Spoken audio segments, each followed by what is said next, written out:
I'm here at Rocket Mortgage Fieldhouse where the South Carolina Gamecocks just capped off a perfect season with an 87-75 win over the Iowa Hawkeyes and Caitlin Clark.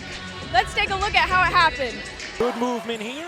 For Lisa Bluter and the Hawkeyes, the first 3 minutes of action were about as good as anyone would have hoped. Driving it, will take and pop. Here's a falter, looking to drive it again. Through the hot shot shooting of Caitlin Clark, last year's runners-up ran out to a 13-2 lead. Is good. Tahina Paopao steadied the team with a three-pointer. But after the two teams traded buckets, Caitlin Clark hit yet another three-pointer.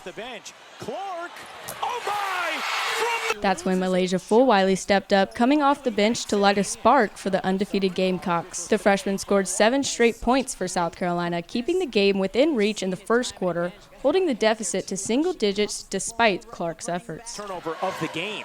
The second quarter started all Gamecocks in a reversal of the first, courtesy of Tessa Johnson, who ended up leading the newly crowned national champs with 19 points off the bench.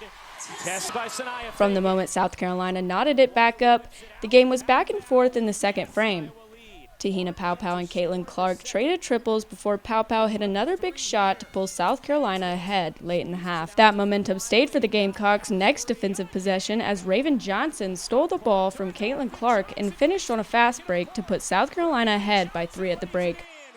Much changed after the two teams emerged from the locker room as Tahina Paopao rimmed in a jumper from the key to cap an extended 11-0 run that spanned both halves. After Caitlin Clark managed to cut the lead by just 2 points, Ashlyn Watkins and Tessa Johnson answered back with a putback and a 3 from the wing.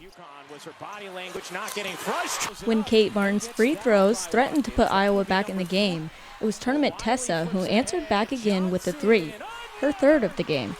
Kitts' board inside and subsequent layup gave the Gamecocks their largest lead of the night at 14 points. But the Hawkeyes were not done, with Gabby Marshall capping an 8-0 run with a 3 to cut back the lead to 6 points. From there, however, it was all Gamecocks. Their physicality was on display, part of an eventual 51-29 margin on the boards for the game. By the time Cynthia Falter let the ball fall at her feet as the final buzzer sounded, the Gamecocks were assured their second championship in 3 years, this time without a single blemish on their resume. We were able to talk with Tessa Johnson after the game to find out how the Gamecocks were able to lock in after a tough first half. We don't care about, we control what we can control, and what we can control is our effort and our attitude and how we see the game. Like, basketball is a game of runs, like I was explaining earlier, and yes, Iowa had their run. Like, we know our run is going to come, but we just have to stay locked in and we have to buy in, and this is going to be our last game no matter if we win or lose. Like, that's the kind of mindset. We're leaving it all out there on the court. For SGTV, I'm Dakota Morris.